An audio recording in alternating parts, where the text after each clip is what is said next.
Hey everyone, my name is Brady Witten, and I want to thank you for tuning in to our Mid-City Sermon Cast this week. We're going to continue our exploration of different encounters that people have with God in the Scriptures. And this week we're going to look at a really important practice that can help us to kind of step out from sort of the normal routine of our lives and encounter God. So let's dive in.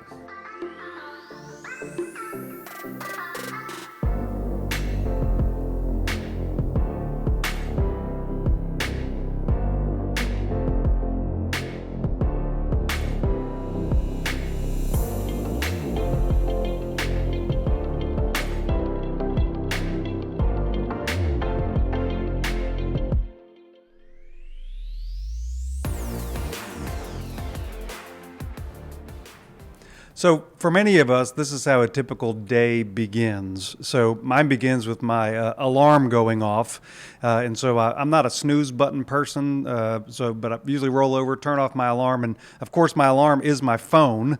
And so, it doesn't take very long before I start scrolling on my phone, maybe checking the news, reading emails. Find myself on social media. So social media, the different reels and things like that have figured out that I like shark videos. So I won't confess to you how much time I'll spend, looking at shark videos. Eventually I get out of bed, make my way into the kitchen, maybe start getting breakfast and coffee ready. Got to wake my kids up, get them out the door, get them to school. If you exercise in the morning, you probably get out and hopefully maybe get some time into exercise. And then it's in the car and on to work, right? So you got your commute. While I'm commuting, I'm thinking about all the things I have to do during the day. The workday kind of runs away with itself. I come home at night. Now we're on to dinner. We're on to homework. Getting the kids to bed. And I don't know, have you heard of a thing called revenge insomnia? So revenge insomnia is people who stay up way too late because they want to do some things that they want to do. So they want to watch that show on Netflix or do something else.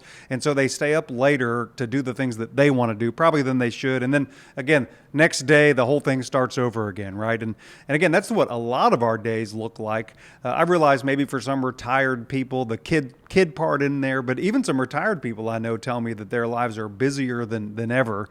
And so does this sound familiar to you? This kind of like hamster wheel of just busyness day after day after day. And the question that I want to ask and what I want us to get us to think about is, in the midst of just all of that grind and all of that busyness, where is God? And where do we find time to tend to our souls and to tend to our life with God? We live in a world that demands our constant attention, a world that pulls us in 1,000 different directions. And with so much noise and with so much busyness, it's probably hard for many of us to even think about making time for things like prayer or reading the scriptures. But today I want to talk about a practice that can help us to cut through all of that noise, a practice that allows us to step outside of our routine and step outside of our busyness into a place of sacred attention. And so the encounter that I want us to look at this week comes from the Gospel of Matthew, the 4th chapter, where we read about Jesus's temptation in the wilderness. So this comes from Matthew 4, and I'm going to read verses 1 through 11. Then Jesus was led up by the Spirit into the wilderness to be tempted by the devil. He fasted 40 days and 40 nights, and afterwards he was famished. The tempter came to him and said, "If you are the Son of God, command these stones to become loaves of bread." But he answered, "It is written, one does not live by bread alone, but by every word that comes from the mouth of God." Then the devil took him to a holy city and placed him on the pinnacle of the temple, saying to him, "If you are the Son of God, throw yourself down. For it is written, he will command his angels concerning you, and on their hands they will bear you up, so that you will not dash your foot against a stone." Jesus said to him again, "It is written, do not put your Lord God to the test." Again the devil took him to a very high mountain and showed him all the kingdoms of the world and their splendor. And he said to him, "All these I will give you if you will fall down and worship me." And Jesus said to him, "Away with you, Satan, For it is written, worship the Lord your God and serve only him. Then the devil left him, and suddenly angels came and waited on him. So there are all kinds of things I could say about this temptation story. Some say the three different types of temptation for Jesus were temptations to three different types of power. So one is financial power, the other is spiritual power, the third is political power. I like the way of reading this story that says that what the devil was trying to do was make Jesus doubt his identity as the Son of God. And so if you notice in the language of the temptations, the devil says to him, if you're the Son of God, if you're the Son of God. But what I really want us to focus on in reading this story are these divine encounters. So the first encounter that Jesus has takes place at the very beginning of the story when he's first led into the wilderness. Did you catch who Matthew tells us led him there? Who was it that led Jesus into the wilderness? It was God's Spirit, the Holy Spirit, the Scriptures tell us. So God's guiding presence is there with him at the very beginning of this time of testing. And then the second encounter, the second kind of supernatural divine encounter that Jesus has is at the very end when, after he passes this test, that the angels come and they minister to him. And angels are God's messengers. They represent God's presence and power. And so they arrive to tend to Jesus's needs. And so you see that God was with Jesus in the very beginning, and Jesus is with Jesus at the very end. He's with him all throughout this entire experience. But here's the place I think that you and I can kind of connect with the story. Did you notice where Jesus was when he had these divine encounters? Matthew tells us he's in the wilderness. And in the wilderness throughout the Scriptures is a place where people encounter God. So if you go back and read through the Hebrew Scriptures and read through the New Testament, you'll see people like Moses. He was in the wilderness when he encountered God in the burning bush. Elijah was in the wilderness when he encountered God in that still small voice. John the Baptist encountered Jesus in the Jordan, near the Jordan in the wilderness. And here again we see Jesus encountering God where? In the wilderness. So the wilderness symbolizes a space away from daily life, a place of silence, a place of reflection, a place of divine meeting. Now, here's the thing. So does this mean that if I want to encounter God, I've got to go out in the desert someplace? Like I need to get in my car and drive to West Texas? Or I know some people would say, no, I'd much prefer to go to Sedona, which, Sedona's a beautiful place too. But I have good news. You don't have to get in your car or on an airplane. You don't have to go anyplace. See, the truth is you can create wilderness moments right where you are. And what we're talking about is creating moments where you can step away from busyness, step away from normal life, and make time to seek God. And this is where practices like fasting come into play. Fasting is a way of stepping into the wilderness and creating room for God. So probably some of you have heard of heard the word fasting and heard about the practice fasting before. Fasting is usually understood as abstaining from food or abstaining from drink. But fasting can take many other forms as well. It can mean abstaining from anything that distracts us from our relationship with God. And one of the things I want to invite you to do is kind of think about different ways of fasting. And if you're watching this with one of the Mid-City groups, you'll have a home sheet, and the home sheet will kind of go through some of these. But a few of the other ways that we talk about fasting are these. So there's something known as a Wesleyan fast. And a Wesleyan fast is one that John Wesley practiced. He was the founder of the Methodist Church. And he would start at tea time on Thursday, which is, a mid-afternoon meal, so maybe like 4 o'clock in the afternoon. So he'd eat tea or have tea. Then he'd skip dinner, fast through the night.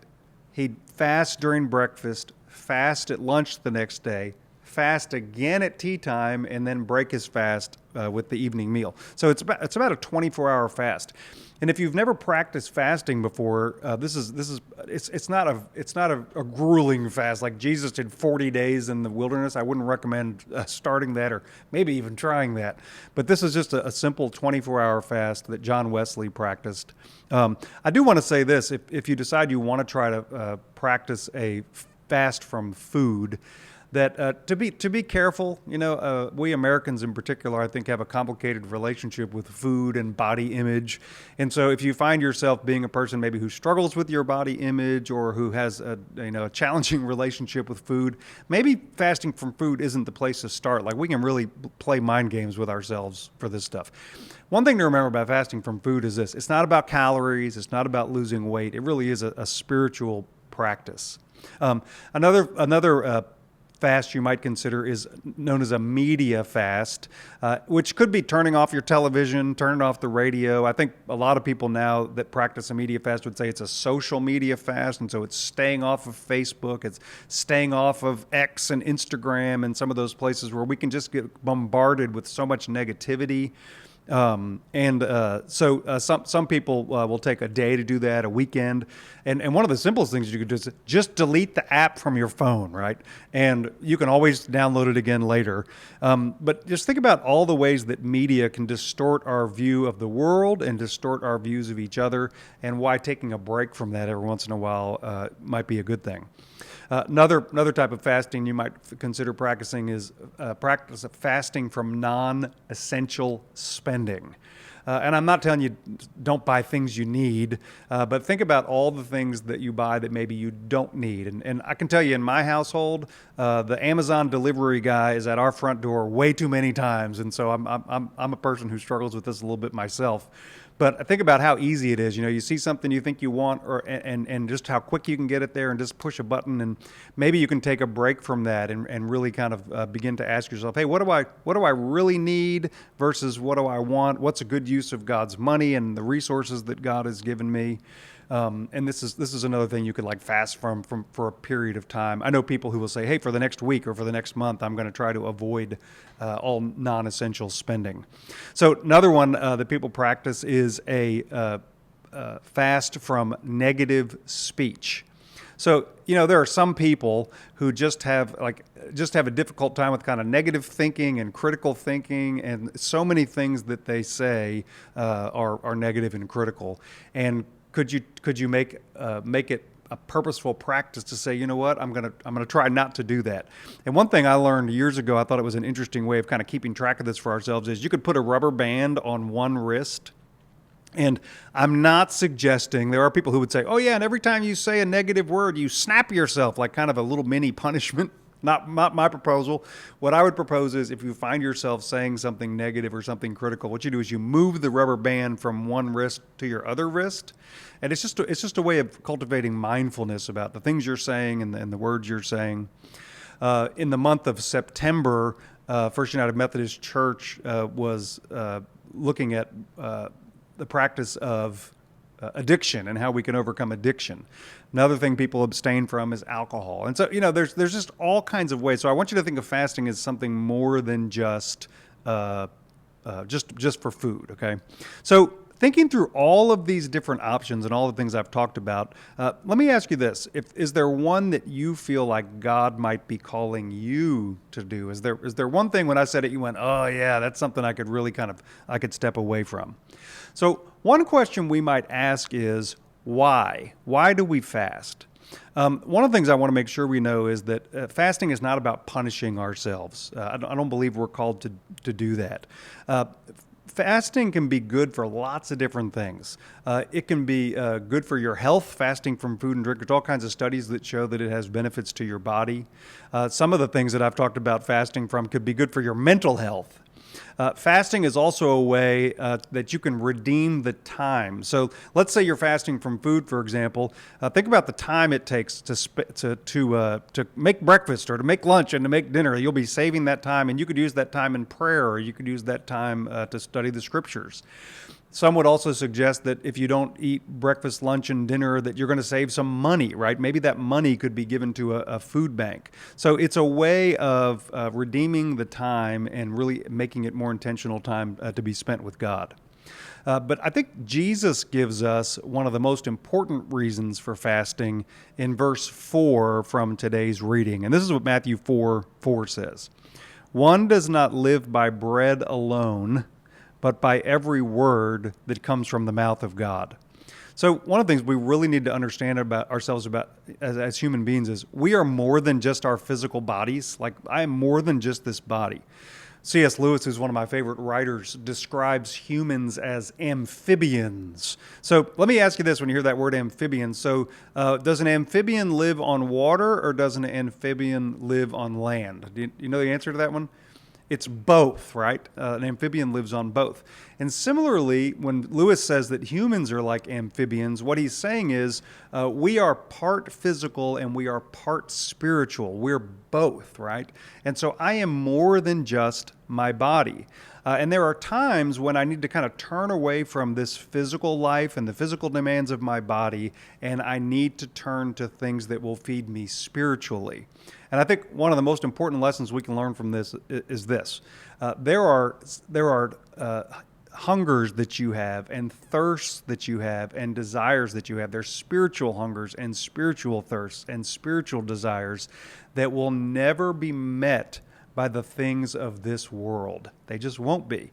And so are you making time to turn from the things of the world, moments, again, weeks, weekends, days, times where you turn away and you really are tending to that spiritual need? So when Jesus fasted in Matthew 4, this takes place right at the very beginning of kind of the Jesus story.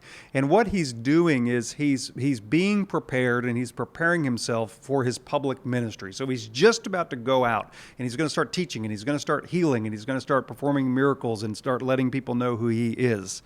And he goes into the wilderness as a time to fast and pray, to strengthen himself, to draw on spiritual resources so that he can go out and do this work that God has him to do. So let me ask you this question. If Jesus, the Son of God, the Savior of the world, needed time to prepare and strengthen himself spiritually, what makes us think that we don't need those times? So can you think of something in your life that you deal with that you might need some spiritual strength and preparation for?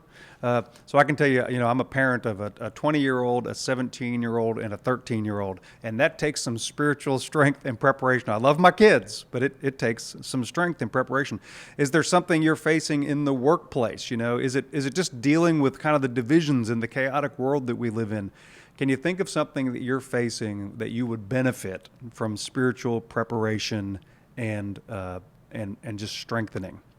So I heard a story recently about a woman named Sarah who was feeling completely overwhelmed by all of her responsibilities. Her work was stressing her out. Her family life was stressing her out. And even though she was a Christian person, her spiritual life was just feeling a little dry. She was feeling a little distant from God.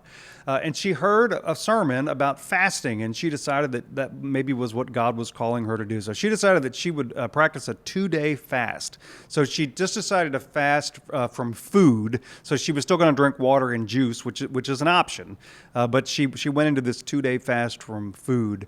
And she reported that in the second day of the fast, it was around lunchtime, and she was in her living room, and she was praying, again, using that time for prayer instead of eating, when she said she felt it was like God's Spirit and God's presence kind of descended upon her. And she said that what she felt was this release. She just kind of felt this that she's just let go of some of the burdens that she was carrying. And she said that what she realized in that moment is that she had been trying to carry everything by herself, but that she didn't need to do that God was with her, that she wasn't alone, and that there was another source of strength that she could draw on. So this is what she said. She said, "I had been trying to solve everything myself, but God was inviting me to be still and to trust Him."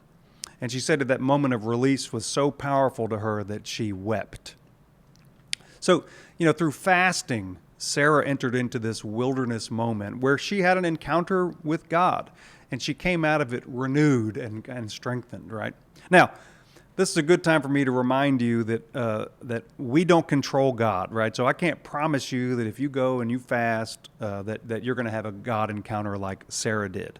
But what I do know is this: God is with us, and God wants to be present in our lives. And that what we see in the Scriptures and what we see through our Christian history is that one of the places that people encounter God is in these kind of moments of fasting, these wilderness times. So each week I also said that I would help us think through a way that how do we know it's God we're encountering? With all the different voices and all things pulling us, how do we know, right? And I think what Sarah experienced is a great way of knowing that a lot of times in life we have this sense that we got to do it all ourselves and we got to carry the weight of everything ourselves, that it's all up to my intelligence and my strength and my abilities and my work effort. But when we encounter God, we begin to realize that we're not alone and that there are other powers at work around us that we can rely on. So let me ask you this. Do you want to encounter God in a deeper way in your life? If you're watching this sermon cast, I assume you're looking for something like that, right? Do you want to be refreshed? Do you want to be fed spiritually? Do you want to know the peace and the purpose that only God can provide? So if so, I would encourage you to think about practicing one of the fasts that we've talked about today. Whether it's stepping away from food, whether it's stepping away from technology, or another form of fasting. Take time to create a moment for yourself, time where you sort of step away from life as it is and enter into that divine space with God. Just as God met Jesus in the wilderness, God is waiting to meet you too. The question is, will you make the space for him? See you next time, everyone.